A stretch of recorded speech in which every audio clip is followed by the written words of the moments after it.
इसने लाखों को तारा। इस महामंत्र का जाप करो, भवजल से मिले किनारा। नमो अरिहंताणम, नमो सिद्धाणम, नमो आयर्याणम, नमो उवछायाणम, नमो लोये सव्वसाहुणम। नमो लोये सव्वसाहुणम्। एषो पञ्चणमुक्कारो सव्वपावपणासनो, मङ्गलानं चे सव्वेशी पढमम हवै मङ्गलम्। 108 प्रणम्य सागर मुनि 108 चंद सागर जी महाराज की।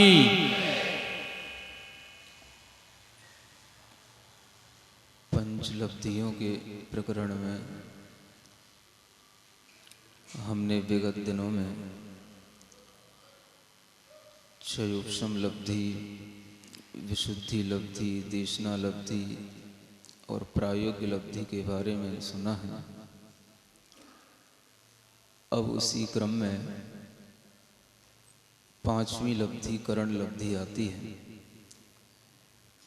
करण शब्द के कई अर्थ होते हैं। करण माने परिणाम भी होता है। करण का अर्थ क्रिया भी होता है। करण का अर्थ गणित भी होता है।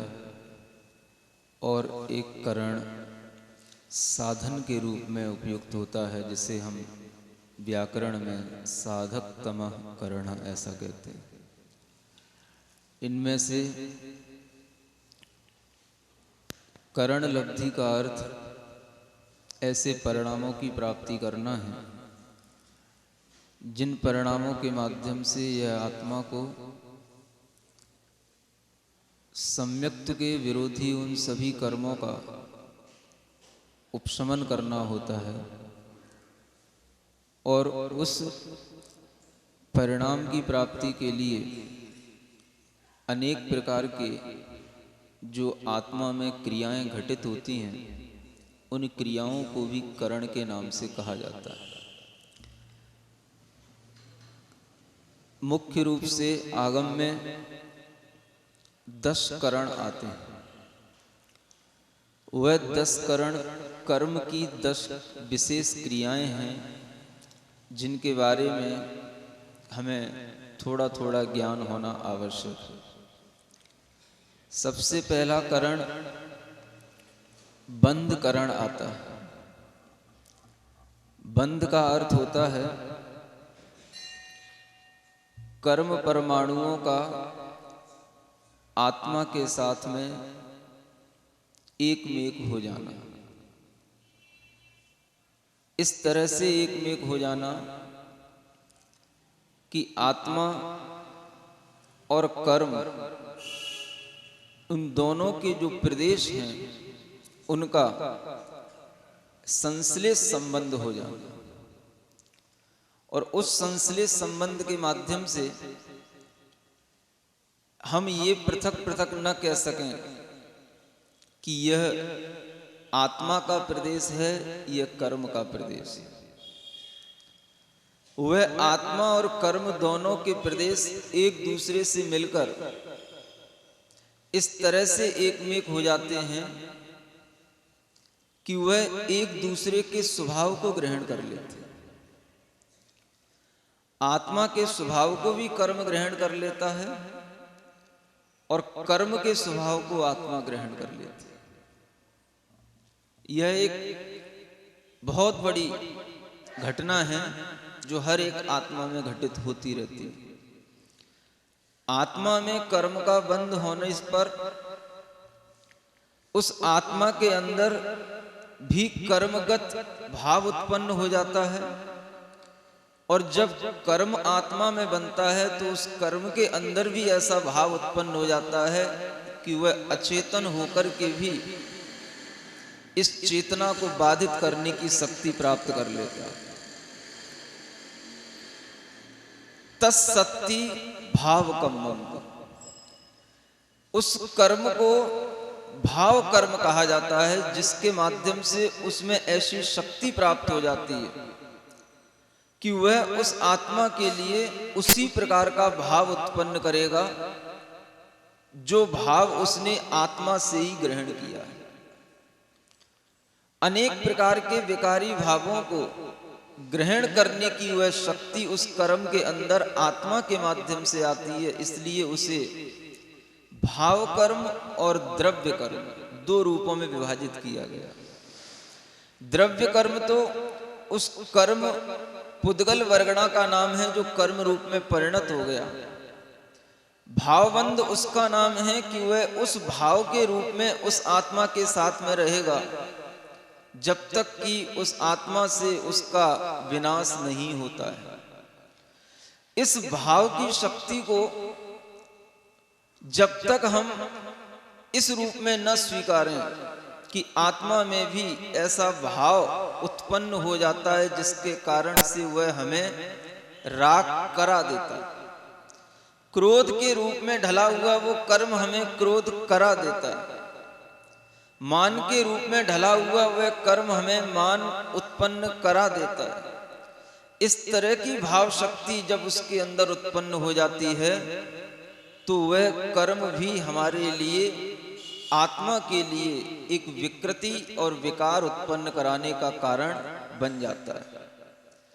कर्म सिद्धांत के बारे में और इस कर्म बंध के बारे में सभी लोग पढ़ते हैं, समझते हैं, लेकिन कर्म का बंध आत्मा के साथ में किस रूप में है, इस विषय में लोग जानकर के भी कभी कभी इतना उस कर्म बंध की प्रक्रिया को इग्नोर कर देते हैं कि वह कर्म का बंध आत्मा में केवल उन्हें ऊपर ऊपर दिखाई देता है, जबकि आत्मा में वह कर्म का बंध इस तरह से एक क्षेत्रावगा होकर के हो रहा है कि दोनों के प्रदेश आपस में मिलकर के दोनों अपने स्वभाव को खो चुके हैं। जब सोना और चांदी दोनों को गला करके एक धातु का निर्माण किया जाता है या किसी आभूषण का निर्माण किया जाता है तो हम उसके किसी भी कोने में ये नहीं देख सकते कि यहाँ पर ये सोना है, यहाँ पर ये चांदी है। जब हम किसी दूध को पानी में या पानी में दूध को मिला देते हैं तो उसमें जैसे उन प्रदेशों का आपस में संश्लेष हो जाता है, एक क्षेत्रावगा, एक एक प्रदेश में वह एक एक उस जल का अंश प्रवेश कर जाता है, ऐसे ही आत्मा के प्रत्येक प्रदेश में वह कर्म का बंध प्रति समय होता है। उस कर्म बंध के होने पर वह आत्मा भी पराश्रित है और कर्म उस आत्मा को पराश्रित करने के लिए एक कारण बन जाता है। कर्म का बंध आत्मा के साथ इस रूप में जब स्वीकार किया जाता है तभी वह सही रूप में बंध तत्व का श्रद्धान कहलाता है। बहुत पढ़ने के बाद भी जब ये सुनने में मिलता है कि आत्मा से कर्म का बंध तो ऐसे है जैसे गाय के गले में रस्सी बंधी, अगर गाय के गले में रस्सी की तरह ये कर्म का बंध है तो इसका मतलब है ये उस आत्मा की बंध तत्व की भूल है जो इस प्रकार की व्याख्या करता है। ये बंध तत्व इतना बड़ा अपने आप में एक सिद्धांत लिए हुए है कि इस कर्म बंध की प्रक्रिया को ही समझाने में बड़े बड़े आचार्य पुष्पदंत महाराज, आचार्य धरसेन महाराज, आचार्य भूतबली महाराज के द्वारा जो 60 खंडागम आदि ग्रंथ लिखे गए, सूत्र लिखे गए, उनमें महाबंध की वह सूत्रों की प्रक्रिया इसी पूरे की पूरी कर्मबंध की प्रक्रिया के ऊपर है। वह कर्मबंध जो 4 प्रकार का कहने में आता है, प्रकृति बंध, प्रदेश बंध, स्थिति बंध और अनुभाग बंध। उस 4 प्रकार के बंधों की व्याख्या करते हुए उन्होंने लगभग 7 पुस्तकें उस सूत्रों के माध्यम से महाबंद की लिखी। इसके अलावा खुद्दाबंद नाम का वह 60 खंडागम का एक खंड है, उसमें भी वह बंद की प्रक्रिया है। और बंद स्वामित्व विषय के माध्यम से वहां पर भी बंद की प्रक्रिया के बारे में बताया जाता है। ऐसा सारा का सारा आगम जो हमारे सामने एक द्वादशांग का मूल स्रोत है, द्वादशांग का एक मूल अंश है, उस मूल आगम में ये सब सिद्धांत कर्म सिद्धांत से ही चलते हैं। अगर हम उस कर्म के सिद्धांत को और उस कर्म के बंध को इस तरह से अगर व्याख्यायित करने लगे तो हमारे लिए फिर केवल अध्यात्म ग्रंथ ही प्रदान हो जाएंगे। कर्म ग्रंथ, सिद्धांत ग्रंथ ये हमारे ज्ञान से, हमारे स्वाध्याय से जाने लगेंगे। अध्यात्म ग्रंथ का इतना अधिक ज्ञान हो जाना कि हम अगर उस अध्यात्म के माध्यम से इस कर्म बंध को अपने आप से बिल्कुल पृथक समझते हैं तो यह भी हमारे ज्ञान का एकांगीपन है, यह भी हमारे ज्ञान का एकांतिकपन है कि ज्ञान हमें यह बताता है हम वस्तु की स्थिति को यथार्थ रूप में समझें। अगर अध्यात्म में आत्मा की प्रधानता है, पर द्रव्य को चिंतन में नहीं लेने की प्रधानता है, और उस प्रधानता के कारण से अगर कोई आत्मा यह भावना करता है कि मेरा आत्मा कर्म से अबद्ध है, अस्पृष्ट है, तो वह भावना है, ना कि वह वस्तु स्थिति है। उस भावना को हम अगर वस्तु स्थिति के रूप में लेकर के सामने आ गए और वह कर्म का बंध हमारे लिए केवल ऊपर ऊपर है या वह गाय के गले में बंधी हुई रस्सी की तरह है, तो यह हमारा ज्ञान एक तरह से बंध तत्व की भूल तो है ही। 7 तत्वों में किसी भी तत्व की यदि भूल हो जाती है तो वो 7 ही तत्वों की भूल हो जाती है। केवल बंध तत्व की भूल होने पर संवर, निर्जरा, मोक्ष सभी तत्वों की भूल हो गई, क्योंकि अब हम उस बंध को काटने की प्रक्रिया नहीं सुनेंगे। अब हम केवल उस आत्मा की भावना करेंगे, अबद्धम, अस्पृष्टम, अरूपोहम, अगंधोहम। ये जो भावना हम करेंगे, इस भावना से ही हम अपने आप को उस कर्म बंध से दूर करने का भाव करेंगे। तो आचार्य कहते हैं हमारी वह कर्म बंध को काटने की प्रक्रिया छूट गई। केवल उस भावना से कर्म बंध नहीं कट सकता। अगर आत्मा कर्म से इस तरह से ही पृथक है तो एक सांख्य मत है षट दर्शन में, उसमें भी यही बताया जाता है कि आत्मा तो शुद्ध है, केवल प्रकृति, वहां आत्मा को पुरुष रूप में कहा जाता है, कर्म को प्रकृति कहा जाता है। अपने यहां पर भी कर्म प्रकृति के रूप में ही वर्णन आता है और आत्मा को पुरुष माना जाता है। बहुत कुछ वह शब्द साम्य, लेकिन सिद्धांत में बहुत अंतर है। अस्ति पुरुषश्चिदात्मा, ऐसा आत्मा के लिए भी पुरुष कहना, ये आचार्य अमृतचंद जी महाराज ने कहा। अन्यत्र भी हमें आचार्य कुंद देव के ग्रंथों में भी मिलता है, पुरुषा, यारो, अप्पा इत्यादि के रूप में, कि उस आत्मा को पुरुष कहा जाता है।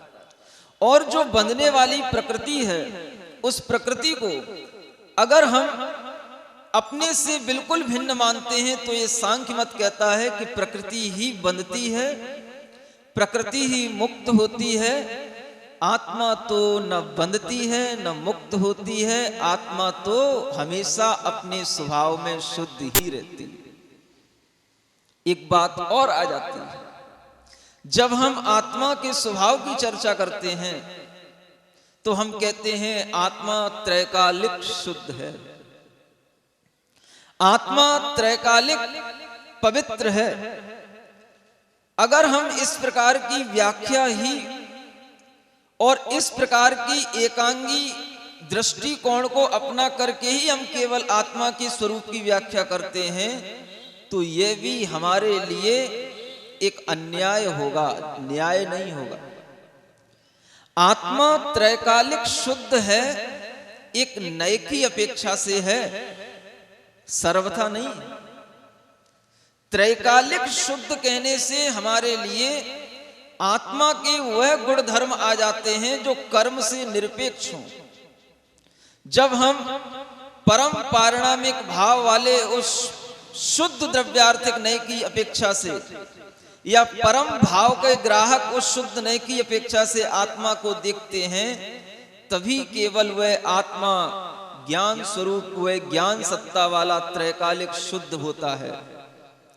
अन्यथा अगर आत्मा त्रैकालिक शुद्ध हो जाएगा हर अवस्था से, हर नय की अपेक्षा से, तो ये कर्म सिद्धांत हमारे लिए झूठा हो जाएगा। वह व्यवहार में भी उतना ही सत्य है जो व्यवहार में कहता है कि आत्मा कर्मों से बंधा है, और निश्चय नहीं कहता है कि आत्मा कर्मों से अबद्ध है। अगर हम एक ही सुर में एक ही गीत को गाएंगे तो हमने कभी पढ़ा था कि एक झूठ को अगर 1000 बार बोला जाता है तो वो सच जैसा हो जाता है।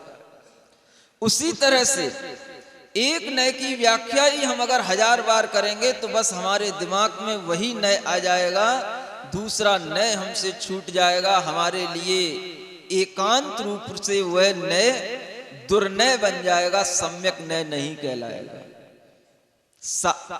निरपेक्षो नया मिथ्या सापेक्षो वस्तु तीर्थकृत, ऐसा आप्त मीमांसा में आचार्य समंतभद्र महाराज कहते हैं। अगर हम निरपेक्ष नयों का व्याख्यान कर रहे हैं तो वो सब मिथ्या है। जिस निश्चय नय में व्यवहार की सापेक्षता नहीं और जिस व्यवहार में निश्चय की सापेक्षता नहीं, वह व्यवहार भी मिथ्या, और जिस निश्चय में व्यवहार की सापेक्षता नहीं वह निश्चय भी मिथ्या।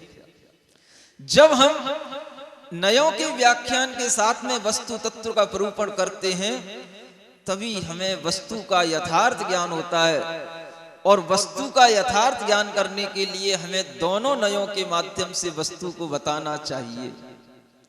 वस्तु को हमेशा हमेशा शुद्ध मानना, और मुख्य रूप से जो जीव द्रव्य है, जो संसारी द्रव्य है, उसके लिए यह हमेशा से एक ही ज्ञान रखना कि हमारा जीव द्रव्य त्रैकालिक शुद्ध है। यह एकांत अगर हमारे अंदर ज्ञान उत्पन्न होता है तो यह भी हमारे लिए एक तरह से मिथ्या ज्ञान की ओर जा सकता है, चला जाता है। इतना तक आग्रह हो जाता है कि द्रव्य तो त्रैकालिक शुद्ध है, उसकी पर्याय अशुद्ध है। देखो, जब ये विवरण सामने आते हैं तो आप आलाप पद्धति पढ़ रहे हैं, पढ़ा रहे हैं, न्यायिक ग्रंथों का और आलाप करने का जो तरीका हमको आना चाहिए, उस तरीके से ये बात बिल्कुल गलत सिद्ध होती है। आलाप पद्धति के अंदर जितने भी नय दिए हैं, आप हमें बताओ, किसी भी नय के अंदर इस प्रकार का कोई विषय हो या कोई भी नय ऐसा विषय करता हो जिसमें उसका द्रव्य शुद्ध हो और पर्याय अशुद्ध हो, ऐसा कोई भी नय आपको आलाप पद्धति में नहीं मिलेगा। ये आलाप करने का एक बिल्कुल गलत तरीका है जिसमें हम द्रव्य और पर्याय दोनों का एक साथ व्याख्यान करें, और द्रव्य को हम त्रैकालिक शुद्ध कहें और पर्याय को केवल अशुद्ध कहें। यह हमारे व्याख्यान करने का एक अपलाप है, और इस अपलाप को स्वीकार कर लेना भी यह बताता है कि हमारे अंदर नयों का ज्ञान नहीं है। जब नए ज्ञान दिया जाता है तो उसमें अपेक्षाएं लगाई जाती हैं। द्रव्यार्थिक नय भी शुद्ध है, अशुद्ध है। कर्म सापेक्ष है, कर्म निरपेक्ष है। जब हम कर्म निरपेक्ष द्रव्यार्थिक शुद्ध द्रव्यार्थिक नय की अपेक्षा से संसारी आत्मा को देखते हैं तो वहां लिखते हैं वह सिद्ध समान है। किस अपेक्षा से? कर्म निरपेक्ष शुद्ध द्रव्यार्थिक नई की अपेक्षा से। लेकिन जब हम कर्म सापेक्ष द्रव्यार्थिक नई की अपेक्षा से देखते हैं तो वह आत्मा संसारी है, उसका जन्म मरण होता है। पर्यायार्थिक नय में भी शुद्ध पर्यायार्थिक नय भी है, अशुद्ध पर्यायार्थिक नय भी है, दोनों अलग अलग हैं। जब हम शुद्ध पर्याय की अपेक्षा से देखेंगे तो आत्मा में सिद्ध समान शुद्ध पर्याय है, और जब हम अशुद्ध पर्याय की अपेक्षा से देखते हैं तो आत्मा में ये नर नारक आदि अशुद्ध पर्याय भी है। जब हम और व्यवहार नय में भी देखते हैं तो सद्भूत व्यवहार नय भी आता है, एक असद्भूत व्यवहार नय भी आता है, और उस सद्भूत व्यवहार नय में शुद्ध भी है और अशुद्ध भी है। जब शुद्ध सद्भूत व्यवहार नय की अपेक्षा से देखते हैं तो वहां लिखते हैं कि गुण गुणिनो पर्याय पर्यायणो, जो शुद्ध हैं, शुद्ध गुण गुणिनो शुद्ध पर्याय पर्यायणो, यानी शुद्ध गुण में और शुद्ध गुणी में जब हम संबंध बनाएं, शुद्ध पर्याय और शुद्ध पर्यायी में जब हम संबंध बनाएं तो वह शुद्ध सद्भूत व्यवहार नय कहलाएगा। उसी तरह से जब अशुद्ध गुण और अशुद्ध गुणी में, अशुद्ध पर्याय और अशुद्ध पर्यायी में जब हम संबंध जोड़ेंगे तो वो अशुद्ध सद्भूत व्यवहार नय कहलाएगा।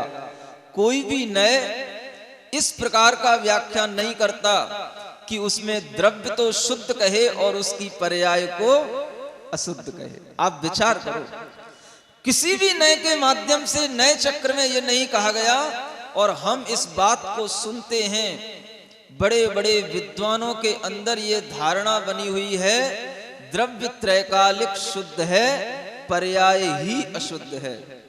ये धारणा बिल्कुल गलत है। न तो द्रव्य एकांत से त्रैकालिक शुद्ध है और न ही पर्याय एकांत रूप से उस अशुद्ध शुद्ध द्रव्य से अशुद्ध पर्याय निकल रही है। क्योंकि ये हमने पहले भी कहा है, जब शुद्ध द्रव्य को आप आलम्बन लोगे तो आपको शुद्ध गुण और शुद्ध पर्याय को ही विषय बनाना होगा। जो नए शुद्ध द्रव्य का आलम्बन लेता है उसमें शुद्ध गुण और शुद्ध पर्याय का व्याख्यान करता है, वह शुद्ध सद्भूत व्यवहार में। जब वह नए अशुद्ध द्रव्य का व्याख्यान करता है तभी उसकी अशुद्ध गुण और अशुद्ध पर्याय का कथन करता है। अगर हम उल्टा इस प्रकार से मान के चलते हैं कि द्रव्य शुद्ध है और पर्याय अशुद्ध है तो ये कथन हमारे लिए नए से रहित है, मिथ्या है, और ये हमारा आलाप भी एक तरह से हमें वस्तु स्थिति से दूर कराने वाला है। आप विचार करें, हम वस्तु स्थिति का कथन किस अपेक्षा से कर रहे हैं, वो अपेक्षा अपने सामने रखें। अगर आप कर्म निरपेक्ष आत्मा को मान रहे हैं तो वह एक पहलू है, एक ज्ञान है, वस्तु की स्थिति नहीं।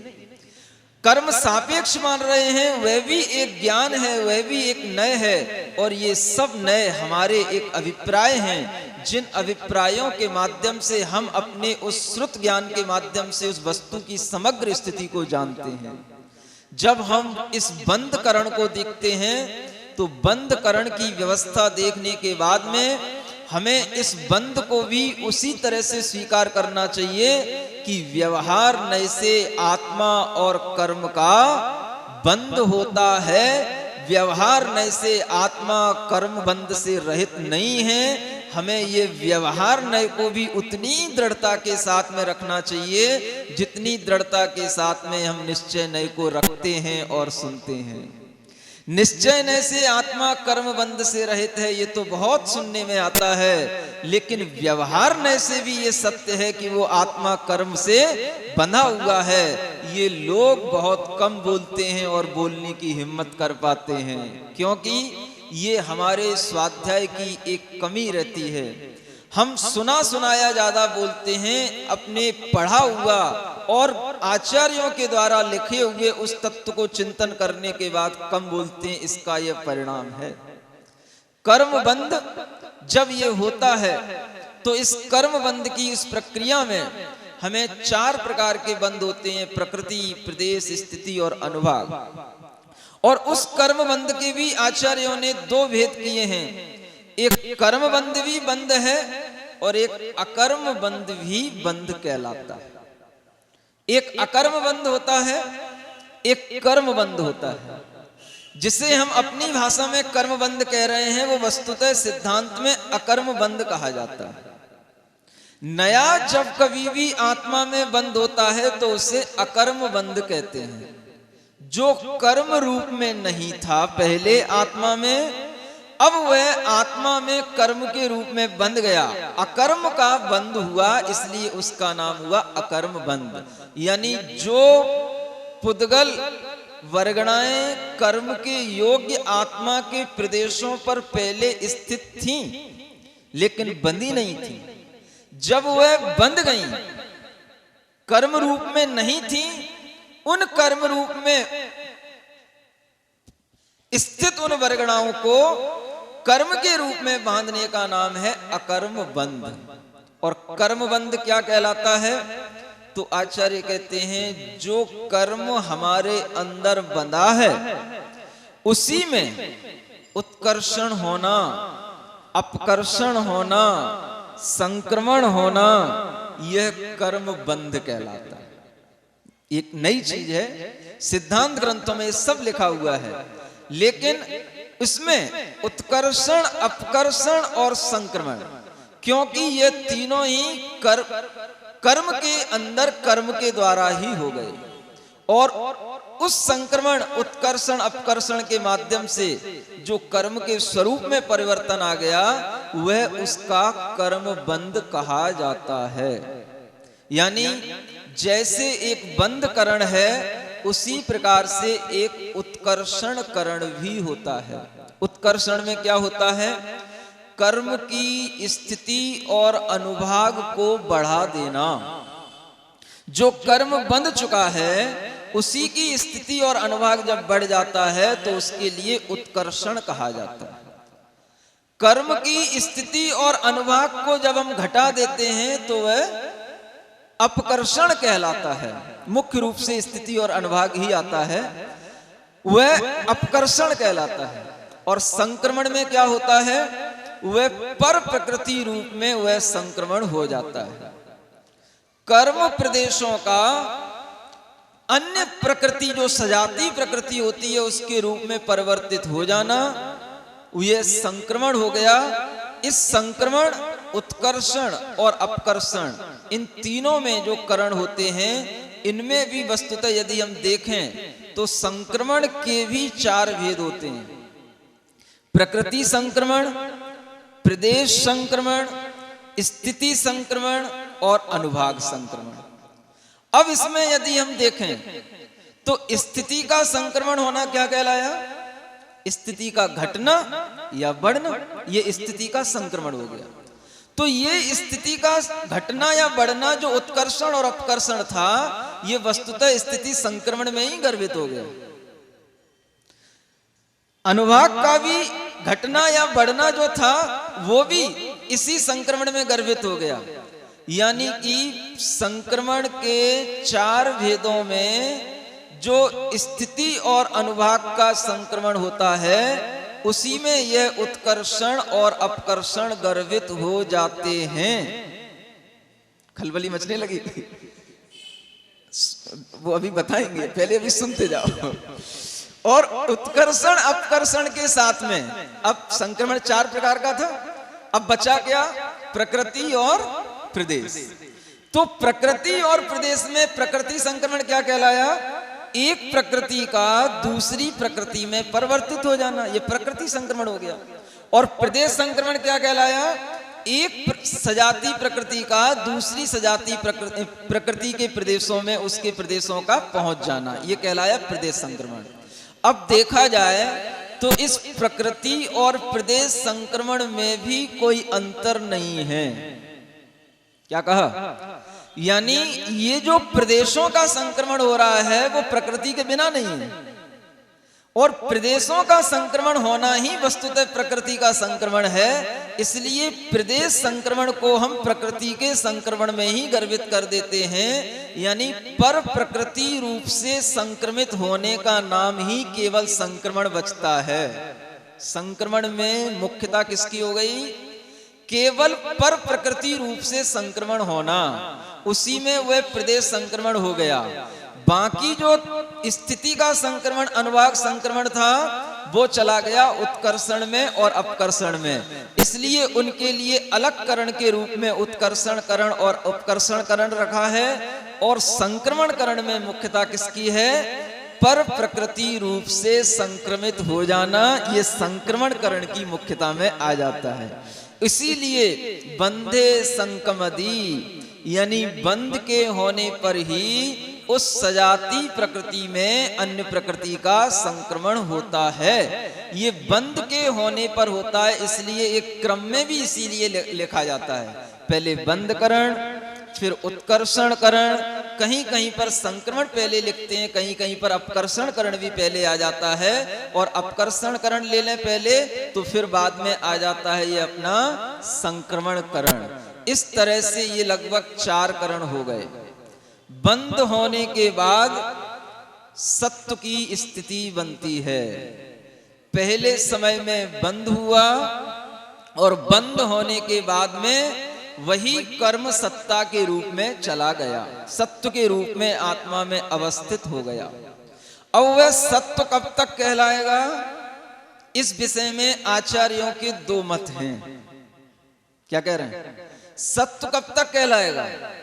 बंद होने के बाद में सत्व हो गया, और सत्व के बाद में एक करण आगे और आने वाला है जिसे उदय करण कहते हैं। जिस समय पर वह सत्व में गया हुआ कर्म नाश को प्राप्त होगा, तो बिना उदय के वो कभी भी नाश को प्राप्त नहीं हो सकता। अब सत्व का जब गया हुआ, सत्व करण में गया हुआ वह कर्म जब नाश को प्राप्त होगा, तो उसे उदय में आना है। और उदय में जब वो आएगा, तो अंतिम समय जब वो उदय में रहेगा, तो उस उदय के समय को छोड़ करके बाकी का समय उसका सत्व का कहलाएगा। माने बंद का एक समय छोड़ दो और उदय के समय को छोड़ दो, क्योंकि उसकी अलग से संज्ञा दी जा रही है उदय करण, उसके एक समय को छोड़ दो और बाकी का समय उसके लिए सत्व का समय हो गया। माने कोई भी कर्म अगर 100 समय की स्थिति लेकर के आया है, तो एक समय उसका बंद का, एक समय उसका उदय का और 98 समय उसके सत्व के। ये भी एक व्याख्यान है, ये भी एक कथन है। इसके अनुसार यदि हम चलते हैं तो हमारे लिए उदय को सत्व नहीं माना जाता है। लेकिन एक आचार्यों के अभिप्राय से ये भी कहा जाता है, कर्म का बंद होने के बाद जब तक उसका निर्लेपन न हो, माने जब तक उसका क्षय न हो, तब तक वह सत्वकरण कहलाता है। इस अपेक्षा से देखेंगे तो जब तक उसका निर्लेपन ना हो, माने क्षय ना हो, अगर वह उदय में भी है तो भी वह आत्मा में संबंध बनाए हुए है। उदय होने के बाद में जब उसकी निर्जरा हो जाएगी, तभी उस सत्व का अभाव कहा जाएगा, तब तक वह उसके अंदर सत्ता के रूप में है। इस अपेक्षा से भी उस समय पर वहां पर सत्व माना जाता है। माने उदय के समय को भी सत्व के रूप में स्वीकार करना, अथवा कहीं कहीं पर आचार्यों के द्वारा उदय को उदय रूप में मानना, उससे पहले सत्व रूप में मानना। ऐसे ये 2 कथन 2 आचार्यों के ऐसा प्रतीत होता है। एक कथन जो है वो श्री सठखंडागम सूत्रों के अनुसार है, और एक कथन श्री जय धवला में मिलता है तो वह कसाय पाउर सूत्रों के अनुसार है। जो अंत तक सत्व मानते हैं ये सठखंडागम सूत्रों से है, और जो अंत में अंतिम समय पर उसका उदय मान करके उससे पहले सत्व मान रहे हैं, ये श्री जय धवल के अनुसार है। इस तरह से इस सत्व की प्रक्रिया में भी कुछ विशेषता आ जाती है। सत्व हुआ तो उसका उदय होगा। कभी भी कर्म बिना उदय में आए हुए क्षय को प्राप्त नहीं होता है। जो तुमने कर्म एक बार बांध लिया, जिस रास्ते से बांधा है उसी रास्ते से निकलना, कोई दूसरा रास्ता नहीं है। सुन रहे हो ना तिलक जी, कोई दूसरा रास्ता नहीं है कर्म को जाने का। जिस रास्ते से बांधा है, जिस रास्ते से आए हो उसी रास्ते से जाना, कोई दूसरा रास्ता उस कर्म के उदय का नहीं है। इतना अवश्य है कि कोई कोई कर्म अपना फल स्वमुख से देता है और कोई कर्म अपना फल परमुख से दे करके जाता है, लेकिन आएगा तो हमेशा हमेशा उदय में होकर के ही वो कर्म जाएगा। इसको बोलते हैं उदय, और इस उदय का अनुभव ही आत्मा को होता है। बंद हो गया, हमें कोई अनुभव नहीं है। सत्य पड़ा है, हमें कोई अनुभव नहीं है। उत्कर्षण अपकर्षण उसमें खदबदी होती रहती है, हमें उसमें कोई अनुभव नहीं है। अनुभव अगर आत्मा को कर्म का होता है तो केवल इस उदय के माध्यम से ही होता है। इसलिए इस कर्म के उदय में ही ये पूरा का पूरा संसार चलता रहता है। जिसके जैसे कर्म का उदय है उसको वैसी अनुभूति और वैसा फल मिलता रहता है। जो हम ये कहते हैं ये कर्म के उदय का ही एक सबसे बड़ा सिद्धांत है। साता का उदय होगा तो सुख की अनुभूति होगी, असाता का उदय होगा तो दुख की अनुभूति होगी, और उस सुख दुख की अनुभूति में मुख्य रूप से हमारा ये कर्म का उदय करण काम में आता है। सत्य में भले ही साता बैठी रहे असाता बैठी रहे उससे कुछ नहीं होने वाला है। कहने में जरूर आ जाता है, कोई बीमार पड़ गया, बुखार आ गया, कोई शरीर में रोग हो गए, देखो उसके तो ऐसे ही असाता सत्ता में बैठी है। असाता सत्ता में नहीं बैठी, असाता उदय में आ रही है। सत्ता में तो सब कुछ बैठा है, सत्ता में साता भी है असाता भी है। अरे अब उसके पास असाता ही असाता कर्म का उदय है। जिसके पास ज्यादा दुख होते हैं, जिसके पास ज्यादा सुख होते हैं, तो उसके पास भैया साता ही साता कर्म है उसके सत्ता में, या उसके पास साता ही साता है, ऐसा कहने में आता है। वस्तुतः कोई भी जीव एकांत रूप से ना सुखी है ना दुखी है, क्योंकि उदय के बाद एक उदीरणा की प्रक्रिया भी होती है, और उस उदीरणाकरण में उदय के साथ ही उदीरणाकरण होता है। जिन कर्मों का उदय चल रहा होगा उन्हीं का मुख्य रूप से उदीरणाकरण होता है। कुछ विशेषताएं हैं, अलग बात है, वो अभी अलग से आपके लिए बताया जा सकता है, लेकिन सामान्य रूप से उदय वाली कर्म प्रकृतियों के साथ ही उदीरणा चलती है। किन्हीं विशेष परिस्थितियों में उदीरणा रुक जाती है, उदय बना रहता है, यह भी होता है, लेकिन उस उदीरणा के लिए भी हमें उदय आवश्यक हो, ये अपने को ध्यान में रखना है। कर्म की उदीरणा ऐसे ऐसे कर्म हैं 6-6 महीने तक साता रूप कर्म की उदीरणा चलती रहती है। क्या सुन रहे हो? आप कभी 6 महीने तक निरंतर सुखी नहीं रह सकते, लेकिन देवों में साता है, रति है, हास्य है। इन कर्मों का उदय 6 महीने तक एकांत रूप से बना रह सकता है, ऐसा भी सिद्धांत ग्रंथों में कहा जाता है। अगर 6 महीने तक उनके लिए लगातार सुख की अनुभूति, कोई असाता नहीं आएगा, लेकिन 6 महीने के बाद तो उन्हें भी कुछ ना कुछ असाता की अनुभूति होगी, क्योंकि इससे बढ़कर के वह कर्म की उदीरणा का समय नहीं है। इन कर्म के उदय और उदीरणा के समय को देख करके ही हम ये जान सकते हैं कौन जीव लगातार कितने समय तक सुखी रहता है। नारकी जीवों में भी कहा जाता है कि वह हमेशा उनके अंदर असाता का, अरति का और शोक का उदय है, वह भी लगातार नहीं रहता है, उसमें भी बीच बीच में साता का उदय आता है, लेकिन वो इतना हल्का होता है कि उसके लिए उन्हें कोई साता की अनुभूति नहीं हो पाती है, और क्षणिक मात्र की भी वह हो पाए वह भी उनके लिए कोई सुख देने वाला नहीं हो पाता। इसलिए मुख्यता से कहा जाता है कि वहां पर असाता का ही उदय है। वस्तुतः असाता और साता इन सब के उदय हमारे अंदर हर समय बदल बदल करके आते रहते हैं। एकांत रूप से ना हम कभी सुखी रह सकते हैं और ना एकांत रूप से हम कभी दुखी रह सकते हैं। यह भी एक उदीरणा के प्रकरण में आ जाता है। ये उदय उदीरणा, यहां तक हो गया। अब इसके बाद में जो मुख्य 3 करण और बचे, एक सबसे पहला है उपशांत करण। उसमें क्या होता है कि कोई भी कर्म का जब बंध होता है तो उसके कुछ परमाणु इस प्रकार से परिवर्तित हो जाते हैं उस कर्म के कि वे अपने आप हम उन्हें अपकर्षित करके भी उदीरणा के योग्य नहीं बना पाते हैं।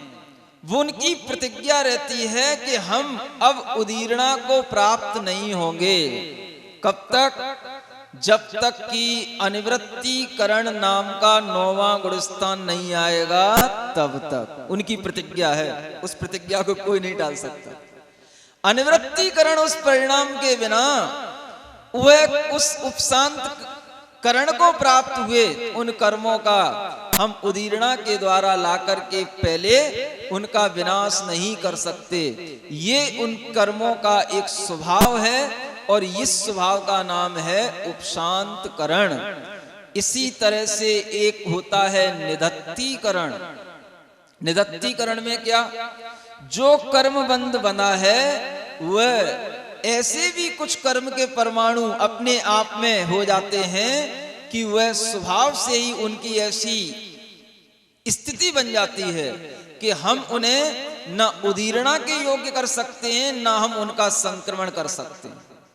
ये कहलाता है निधत्तीकरण। उनका उत्कर्षण हो सकता है, अपकर्षण हो सकता है, लेकिन उनमें उदीरणा और संक्रमण नहीं होता। इसका नाम है निधत्ती। और एक और आपने सुना होगा निकाचित करण। वह निकाचित करण में जो कर्म परमाणु परिवर्तित हो जाते हैं तो उसमें ना उत्कर्षण होता है, ना अपकर्षण होता है, ना उसमें संक्रमण होता है और ना उदीरणा होती है। किसी भी प्रकार के कोई भी करण तब तक नहीं हो सकते जब तक कि 9वां गुणस्थान प्राप्त ना हो जाए। और ये निदत्ती, निकाचित और उपशांत करणपना प्रत्येक कर्म में होता है। यानी कि हमारे अंदर, सभी आत्माओं के अंदर ऐसे कर्म हर एक प्रकृति के साथ में बंध करके पड़े हुए बैठे हैं जिनकी जब तक कि हम अनिवृत्तिकरण परिणाम प्राप्त ना कर लें तब तक हम उनके लिए कोई भी प्रकार से परिवर्तित नहीं कर सकते हैं। जो जिनकी शर्तें हैं वो उसी शर्त में रहेंगे। अगर वह निकाचित करण है तो उसमें किसी भी प्रकार का उत्कर्षण, अपकर्षण और संक्रमण, उदीरणा आदि नहीं हो सकते हैं। आप समझ सकते हैं इस चीज को। मान लो आप यहाँ आए, यही मान लो कि आपने मनन का यह कार्यक्रम आयोजित किया, यह आपका एक तरह से क्या हो गया, बंद हो गया। 9 से 15 तारीख का क्या था आपका, ये बंद हो गया। जैसे ही आपने प्रवेश किया, आप यहाँ आए, आपने बंधन को स्वीकार कर लिया, ये बंधकरण हो गया। अब बंध के बाद में उत्कर्षण, उत्कर्षण क्या कहलाया? अगर हम आपकी किसी एक जीव की अपेक्षा से देखें, इतने कर्म परमाणु या बंध को बैठ के प्राप्त हुए हैं। अब इनमें से कोई उत्कर्षण को भी प्राप्त हो गया। कैसे? मान लो किसी के लिए 15 तारीख को ना जाकर के अब हमें 16 को जाना है, 17 को जाना है, तो वो क्या कहलाएगा? वो उनका उत्कर्षण हो गया। अपकर्षण क्या हो गया? समय से पहले ही कुछ निकल गए, ये क्या हो गया? ये अपकर्षण हो गया। किसी के लिए 15 तक ना रुक करके 14 को चले गए, 13 को चले गए, तो ये क्या हो गया? अपकर्षण हो गया। इसके अलावा संक्रमण, संक्रमण में क्या होता है? मान लो कोई किसी ग्रुप का था, कोई किसी ग्रुप का था, अब वह व्यक्ति उस ग्रुप से निकल करके दूसरे ग्रुप में आ गया, ये हो गया उसका संक्रमण। जैसे आपकी महासभा वगैरह में होता है, आपके समाज में भी होता है कि कोई इस ग्रुप में पहुंच गया, कभी कोई उस ग्रुप में पहुंच गया, ये कहलाता है संक्रमण। अब संक्रमण के बाद में उदय। उदय क्या? जिस ढंग से हम आए थे उसी ढंग से समय पर वह यदि कर्म चला जाता है, निकलता है, तो वो कहलाता है उदय। और उदीरणा क्या कहलाती है कि उसका अपक्व पाचनम उदीरणा। उदय और उदीरणा में यह अंतर होता है। अगर कर्म बंधा है और बंधने के बाद में उसमें किसी भी प्रकार का कोई भी संक्रमण नहीं हुआ हो, उत्कर्षण अपकर्षण नहीं हुआ हो, तो वह कर्म जब उदय में आएगा तो वह उदय कहलाएगा। यानी कि किसी भी उपाय के द्वारा उसकी निषेक स्थिति को परिवर्तित नहीं किया गया हो, ऐसे कर्म के उदय में आने का नाम उदय है। और जब वही किसी ना किसी अपकर्षण इत्यादि के माध्यम से जब उसको समय से पहले ला करके हम उसे खपा देते हैं, तो वह कहलाता है उदीर्णाकरण। ये भी होता है। मान लो उदय में जाना था आपको अपने समय से 15 तारीख को, यहाँ पर किसी ने कोई गलती की, कोई गड़बड़ की, तो क्या किया, समय से पहले ही उसको निकाल करके बाहर कर दिया। इसका नाम हो गया उदीर्णा। समझने के लिए सबको समझ में आ जाए, 10 करण है, बड़ी सिंपल सी चीज है। अब इन 10 करणों में उत्कर्षण भी, अपकर्षण भी, उदय भी, उदीर्णा भी। अब देखो उपशांत में क्या होता है। मान लो किसी व्यक्ति का नेचर ऐसा है, कोई ऐसा व्यक्ति है जो कह रहा है कि मैंने गलती तो की लेकिन मैं जाऊंगा नहीं, वो डट के बैठा है। माने उसकी आप उदीर्णा नहीं करा सकते। वो कह रहा है आप हमारे लिए दंड दे दो, हम तो उसके लिए तैयार हैं, आप हमें पीछे बैठा दो, ये क्या हो गया, अपकर्षण। आप हमें आगे बैठा दो, ये क्या हो गया, उत्कर्षण। आप हमें इस ग्रुप से इस ग्रुप में डाल दो, इसके लिए भी हम तैयार हैं, लेकिन आप हमें जबरदस्ती समय से पहले इससे बाहर मत करो। ये क्या हो गया, ये उपशांतकरण की स्थिति हो गई। और निदत्तीकरण में अब ऐसा भी किसी का नेचर है जो ये कह रहा है कि मैं ना तो उदीर्णा को प्राप्त होऊंगा, यानी कि जबरदस्ती में बाहर नहीं जाऊंगा समय से पहले, और ना ही मैं किसी ग्रुप में संक्रमित होऊंगा। मैं तो जहां हूं वहीं रहूंगा, बस आप मुझे चाहे आगे बैठा दो चाहे पीछे बैठा दो, बस इतना कर सकते। इसका नाम हो गया निदत्तीकरण। समझ में आ गया। और निकाचितकरण में वो ऐसा बिल्कुल किसे बोलते मट्ठर, हाँ, ऐसा हो जाता है कि अब उसके लिए आप ना तो निकालने की बात तो बहुत दूर हो गई, समय से पहले उदीर्णा तो हो ही नहीं सकती, उसके लिए संक्रमण को भी तैयार नहीं। वो कहता है न मैं आगे बैठूंगा न पीछे बैठूंगा, मैं तो जहां बैठा हूं वहीं बैठा रहूंगा। इसका नाम क्या हो गया, निकाचितकरण।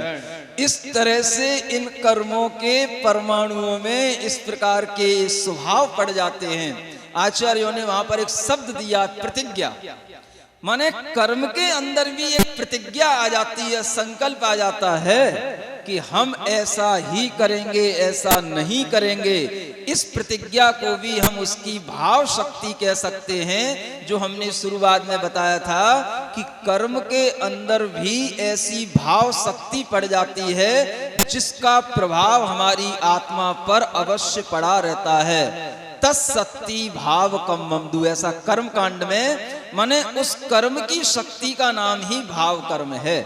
और उस भाव कर्म का हमें अनुभव होता है, उस शक्ति का क्वचित कदाचित हमारे लिए अगर विनाश होगा तो इन करण परिणामों के माध्यम से होगा। इसलिए आचार्य कहते हैं 8वें गुण स्थान तक 10 ही करण चलते हैं।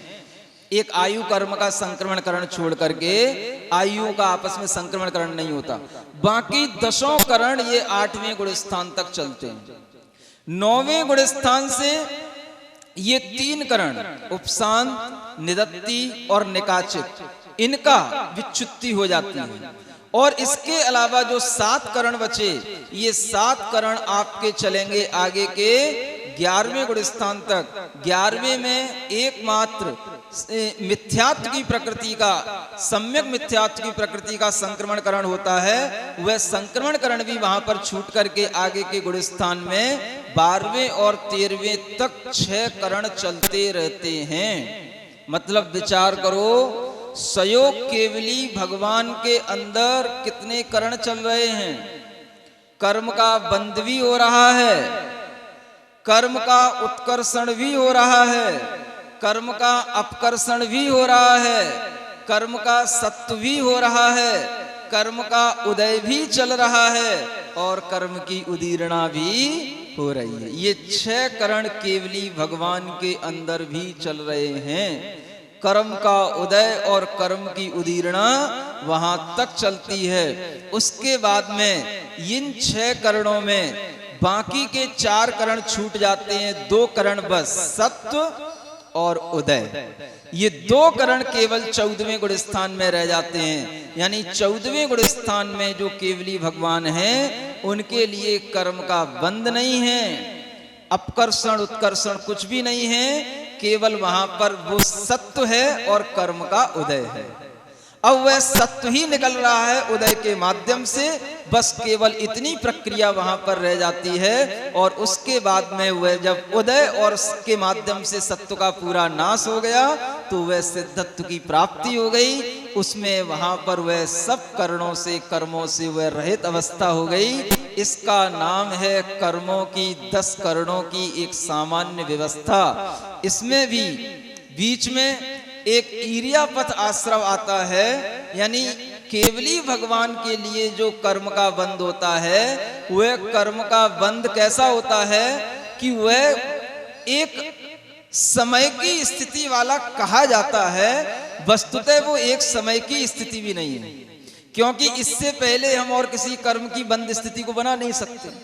वस्तुतः वो कर्म वहां पर एक समय भी अगर ठहर जाए तो भी वह सत्ता को प्राप्त हो जाए, लेकिन वहां पर वह ठहरता नहीं है, वह एक फ्लो है, एक प्रवाह है, कर्म आत्मा में आकर के चले जाना, इसका नाम है ईर्यापथाश्रव। और उसी को वहां पर एक समय की स्थिति वाला जगन्य अनुवाक के साथ में बंध कहा जाता है। वस्तुतः वह बंध उन आत्मा के लिए किसी भी प्रकार के लिए और कर्म बंध का कारण नहीं है, वो केवल एक प्रवाह मात्र रहता है, उसे ईर्यापथ आश्रव से आने वाला कर्म बंध कहते हैं। इस तरह से ये सामान्य से 10 करणों को हम अपने दिमाग में रख सकते हैं और हमारे लिए ये कर्म बंध की व्यवस्था बहुत अच्छे ढंग से आनी चाहिए, जिसके माध्यम से हम ये बता सकें कि यह जीव संसारी आत्मा कर्मों से बद्ध है और जब ये कर्मों से छूटेगा तभी से मुक्ति की प्राप्ति होगी।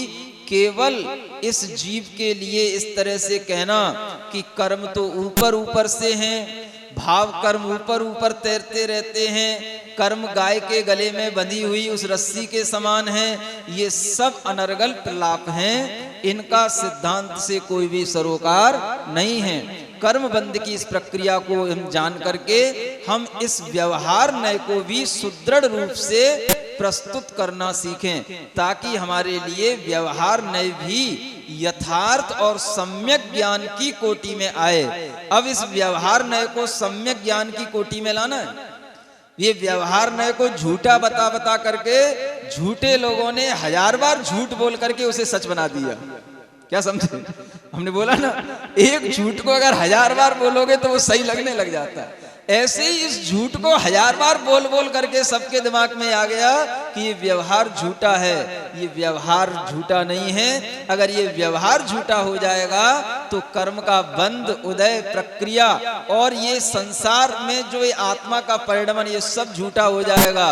सत, संख्या, क्षेत्र, स्पर्शन, काल, अंतर, ये सब अल्पभूत भाव, ये सब झूठा हो जाएगा। और इस प्रकार से ये सारा का सारा ज्ञान एक तरह से हमारे लिए जो सम्यक ज्ञान नहीं कहला रहा है आज की स्थिति में, वो मिथ्या ज्ञान की ओर जा रहा है। उस ज्ञान को हमें सम्यक बनाए रखना है और वो तभी होगा जब हम व्यवहार का भी अच्छे ढंग से ज्ञान रखें, व्यवहार नय को भी सत्य मान करके चलें, उसी तरह से जैसे निश्चय को मानते हैं। तभी इन दोनों नयों के ज्ञान से आपका ज्ञान प्रमाण बनेगा और ज्ञान जब प्रमाण बन जाता है तो सम्यक ज्ञानम प्रमाणम, आपका वह ज्ञान सम्यक ज्ञान कहलाएगा। बोलो महावीर भगवान की। के साथ में भी वस्तु की स्वतंत्रता बनी रहती है, क्योंकि कर्म का स्वभाव कर्म के रूप में ही रहता है। और जीव का जो स्वभाव है वो जीव के स्वभाव के ही रूप में रहता है। बंद होने के साथ साथ भी कभी भी जीव ने अपना स्वभाव छोड़ा नहीं। जीव का जो ज्ञान स्वभाव है, दर्शन स्वभाव है, वो तो बना ही हुआ है, वो उसकी स्वतंत्रता है। लेकिन उस ज्ञान स्वभाव को जो बांध रखा है कर्म ने, हम उस परतंत्रता को भी देखें। और जब हम इन दोनों स्वभावों को देखेंगे तो हमें दोनों चीजें स्वतंत्र नजर आएंगी। कर्म भी स्वतंत्र समझ आएगा और जीव का स्वभाव भी हमें स्वतंत्र नजर आएगा। इस तरह से हम दोनों के स्वभाव को देख करके उनमें समन्वय प्रकटित कर लेते हैं। निश्चय और व्यवहार नय में आपस में मैत्री भाव है। फिर चतुर्थ गुण स्थान में रहने वाला छायक सम्यक दृष्टि, निश्चय सम्यक दृष्टि है या व्यवहार सम्यक दृष्टि है? बहुत बढ़िया। देखो, चतुर्थ गुण स्थान में रहने वाला छायक सम्यक दृष्टि वह निश्चय सम्यक दृष्टि इस अपेक्षा से है कि उसने निश्चय से 7 कर्मों का क्षय कर दिया। क्या सुना? अनंतानुबंधी और मिथ्यात्वादी 7 कर्मों का उसने निश्चय से क्षय कर दिया, इसलिए वो निश्चय से सम्यक दृष्टि है। समझ में आ गया? और व्यवहार से सम्यक दृष्टि इसलिए है क्योंकि अभी उस चतुर्थ गुण स्थान में उसे आत्मा में अवस्थान नहीं हो रहा है। आत्मा का आत्मा के रूप से ही उसे सम्यक दर्शन के माध्यम से उसे प्रतीति नहीं हो रहा है। अभी वह व्यवहार रूप श्रद्धान 7 तत्वों का श्रद्धान में वह उलझा है, इसलिए वह व्यवहार सम्यक दृष्टि है। यानी कि जब तक वह शुद्धोपयोग में परिणत नहीं होगा तब तक वह व्यवहार सम्यक दृष्टि है। और उसी समय पर अगर आप निश्चय की मैत्री बनाए रखना चाहते हो तो कर्म क्षय की अपेक्षा से वो निश्चय से सम्यक दृष्टि। लेकिन विवक्षा में अंतर समझना, अनेकांत दर्शन में कोई भी चीज हम घटित किसी भी वस्तु के अंदर कर सकते हैं, बस हमें विवक्षा से कहना आना चाहिए।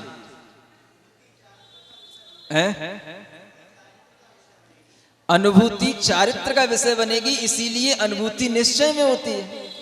और यहां पर हम जो निश्चय की अपेक्षा लगा रहे हैं वो निश्चित हो गया कि उसके अंदर 7 प्रकृतियों का क्षय है, इसका नाम निश्चय सम्यक दर्शन।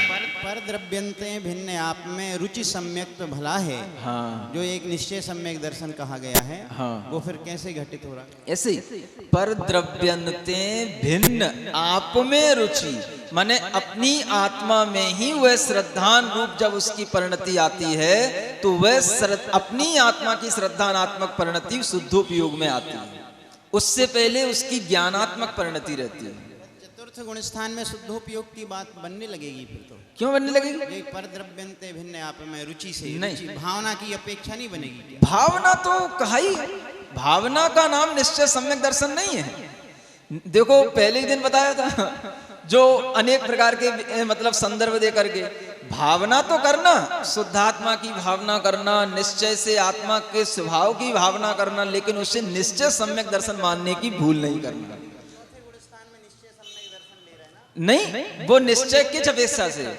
हमने जितने कर्मों का क्षय उपशम कर लिया, इस अपेक्षा से निश्चय। विवक्षा देखो, हाँ, वो निश्चय सम्यक दर्शन नहीं जो अनुभूति आत्मक है, वो नहीं। दूसरा निश्चय सम्यक दर्शन हम बता दिए आपको।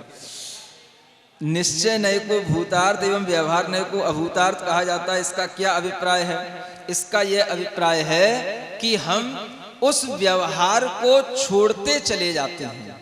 जैसे जैसे हमें निश्चय की प्राप्ति होती चली जाती, व्यवहार हमसे छूटता चला जाता है, इसलिए वो व्यवहार अभूतार्थ कहलाता है। यानी निश्चय से आत्मा के स्वरूप की प्राप्ति के समय पर व्यवहार हमसे छूट जाता है, इसलिए उस व्यवहार को अभूतार्थ कहा जाता है, हमेशा नहीं। उपशांत करण क्या सभी कर्मों का होता है? हाँ, सभी कर्मों का होता है। उपशांत करण और औपसमिक भाव में अंतर बताइए। बहुत अंतर है। उपशांत करण में तो कर्म केवल उपशमन को प्राप्त हुआ है। इसमें भी 2 प्रकार की उपसामना होती है, एक प्रशस्त उपसामना और एक अप्रशस्त उपसामना।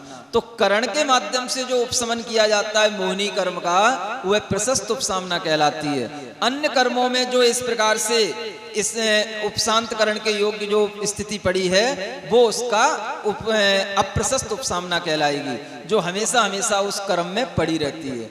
उस कर्म के उपशांतकरण होने पर आत्मा में औपशमिक भाव प्रकट नहीं होगा, लेकिन उपशमनकरण होने पर आत्मा में मोहिनी का उपशमन होने पर औपशमिक भाव प्रकट होगा। ये उसका अंतर है।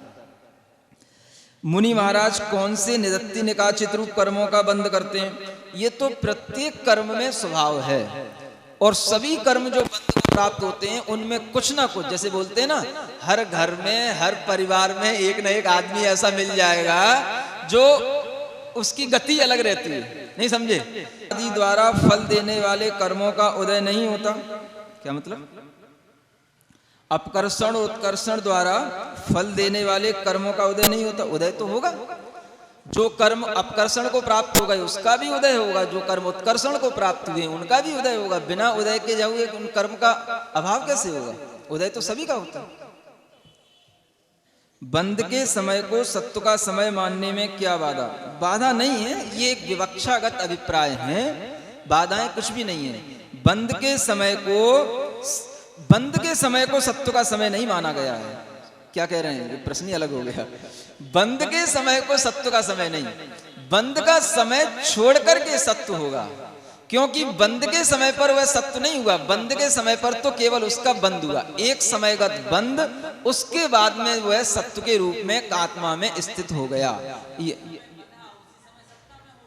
उसी समय सत्ता में नहीं हुआ, समय में भेद पड़ता है। जो हमने आपको बताया, सत्ता में भी उसकी स्थिति उस समय भेद के साथ चलती है। इसीलिए देखो, बंधावली के साथ में 2 समय कम भी लिखा हुआ मिलता है। क्या कहा? बंद होने के बाद कर्म का जब उदय आएगा तो वो कम से कम 2 समय कम बंधावली प्रमाण उसका काल बीतने पर होगा। वो 2 समय कौन से? पंडित जी बताओ। राकेश, 2 समय कौन से जो बंधावली के साथ में? एक बंद का समय और उदय का समय। आ गया ना? यही बताना चाह रहा था। माने सुनो हाँ, मतलब बंद का समय वो किसमें गया? कम हो गया। एक बंद का समय और एक उदय का समय कम हो गया, और बंदावली कम हो गई, उसके बाद में वह उदय में आया। ये उसकी इस निषेध की स्थिति में ये प्रक्रिया पड़ती है, और उसी स्थिति के अनुसार उस कर्म का बंद होता है। एक समय कम कर गया। जैसे स्वर्गों में क्या लिखा है? देवों में लगातार साता का उदय 6 माह तक रह सकता है, वैसे ही नरकों में लगातार 6 माह तक असाता का उदय रहता है क्या? नहीं, ऐसा कहीं संदर्भ नहीं आता। 6 माह का देवों के लिए तो पड़ा है,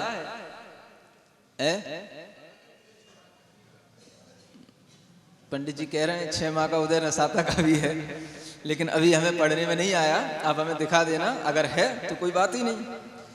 हाँ, है तो है, लेकिन नरकों में होता है, ये बात है। ठीक है, कोई बात नहीं। उनके पास 6 महीने तक बना रहे, अपने को कोई दिक्कत नहीं। अपने पास आगम है तो उसी का है। व्यवहारो अभूदत्थो, यहाँ तो व्यवहार को अभूतार्थ अयथार्थ का। इस गाथा से व्यवहार ने उस वस्तु तत्व का कथन करता है, तो यथार्थ सही में है नहीं क्या? ऐसा अर्थ नहीं है। देखो, अभूतार्थ के भी 2 अर्थ किए जाते हैं। अ माने ईसत, ईसत भूतार्थ माने जैसे आपके लिए अकसाय, कसाय और अकसाय, जो 9 कसाय कही जाती हैं उनको ईसत कसाय कहा जाता है। उसी प्रकार से अभूतार्थ नय में भी ईसत भूतार्थ बना है, यानी कि वह भी हमारे लिए प्रयोजनीय है, उसके माध्यम से भी वस्तु तत्व का ज्ञान होता है। अभूतार्थ कहते हुए भी उसको वहां झूठा नहीं कहा, जैसे आजकल लोग उसका अर्थ निकालते हैं। अभूतार्थ कहना अलग और असत्य कहना, झूठा कहना अलग। वह अभूतार्थ होने का मतलब है कि जो वस्तु का स्वरूप भूत अर्थ माने जिस रूप में विद्यमान है, उस रूप में वो वस्तु का स्वरूप नहीं बता रहा है, इसलिए वो अभूतार्थ है। मानो आत्मा कर्म से बंद हो गई, अब वो आत्मा को कैसा बताएगा? कर्म से बंधा हुआ बताएगा। और हम क्या चाह रहे हैं? नहीं, आत्मा तो अपना कर्म से रहित स्वभाव वाला है, तो ये कहेगा निश्चय नहीं और अभूतार्थ वो व्यवहार में क्या कहेगा? नहीं, आत्मा कर्म से बंधा हुआ है। चूंकि वह दो प्रकार के द्रव्यों के स्वभाव को बदल करके बता रहा है और उसको व्यवहार रूप में बता रहा है, इसलिए उसको अभूतार्थ कहा जाता है। ये व्यवहार नय है, इसको एकांत रूप से झूठा नहीं कहा है, असत्य नहीं कहा है। ये लोगों ने उसकी व्याख्या कर दी है अभूतार्थ की असत्य के रूप में। वस्तुतः वो असत्य नहीं है, उसका ये शाब्दिक अर्थ भी नहीं है। निदत्ति निकाचित कर्म प्रभु भक्ति से नहीं कटते क्या? हाँ, एक रेफरेंस आता है, निदत्ति निकाचित कम कलावस्य भी जिणबिंब दंसणेण खय दंसणादो। यानी जिनेंद्र भगवान के दर्शन से निदत्ति और निकाचित कर्म का भी क्षय देखा जाता है। यह एक अपवाद है ना। जैसे किसी के लिए कोई सजा हो जाए फिर भी उसकी सजा माफ कर दी जाती है। अगर कोई राष्ट्रपति के पास उसे पहुंचा दिया जाए और राष्ट्रपति कह दे नहीं भैया इसको कोई सजा नहीं देना, इसको फांसी नहीं लगाना, तो वो माफ। भले ही उसने सब जुर्म किए लेकिन फिर भी उसके लिए माफी मिल जाती है। उसी प्रकार से जिनेंद्र भगवान के पास आप पहुंच जाओगे तो आपके लिए निदत्ति निकाचित कर्म भी माफ कर दिए जाएंगे। ये उसकी एक, ठीक है। इतना ही प्रश्न। उदीरणा और उदय में क्या है, क्या अंतर है? उपाय के द्वारा जो कर्म उदय में लाया जा रहा है उसे उदीरणा कहते हैं, और बिना उपाय के, उपाय अपनी निषेक स्थिति से जो कर्म उदय में आ रहा है वो उदय कहलाता है। ये उसमें सैद्धांतिक अंतर है बस। तो उसकी सत्ता अपन को आवाधा काल के बाद से लेना है, आवाधा काल में उसको जोड़ना है? उसकी सत्ता को आवाधा काल के बाद से ग्रहण करेंगे या आवाधा काल के साथ में जोड़े जाएंगे? आवाधा काल, अब 7000 वर्ष का उसका आवाधा काल निकलेगा। तो उसमें निषेक स्थिति जो पड़ी पहले, तो वो पहले समय की जो निषेक स्थिति होगी वो 7000 वर्ष कम प्रमाण उसकी निषेक स्थिति होगी। नहीं तो निषेक स्थिति की समय से सत्ता को लिया जाए कि आवाधा काल से लिया जाए? कब लिया जाए उसको? आवाधा काल तो बीच का काल है। जब वो आवाधा काल का मतलब है जब तक वो कर्म अपने लिए उदय में आने योग्य न हो तब तक वह बीच का काल है आवाधा काल। हाँ, तो फिर यहाँ से अब जो 7000 वर्ष व्यतीत होगा, हाँ, तो प्रथम निषेक की स्थिति तो बहुत कम निकल गई यहाँ से। फिर वो सत्ता अपन उसको सत्ता रूप में नहीं मानेंगे? नहीं, प्रथम निषेक भी सत्ता रूप में है ना। निषेक तो सत्ता रूप में है। उस निषेक में जो स्थिति पड़ी, एक समय कम 70 कोड़ा कोड़ी, 2 समय कम 70 कोड़ा कोड़ी, ऐसे ही एक आवाधा काल कम 70 कोड़ा कोड़ी। तो ये जो निषेक स्थिति पड़ेगी ये भी उसकी सत्ता में ही पड़ी हुई है। ये सत्ता से अलग नहीं है, सत्ता में ही है ये निषेक स्थिति। कोई भी स्थिति कर्म की पड़ती है तो वह उन निषेकों में पड़ जाती है, और वो क्रम से व्यवस्थित बताए गए हैं लब्धिसार आदि में कि वो कैसे क्रम से जो है एक एक समय से क्रम से व्यवस्थित हो जाती है उनकी स्थितियां, और अंतिम जो है वो आवाधा काल से न्यून स्थिति भी उसमें सत्ता के रूप में पड़ी रहती है।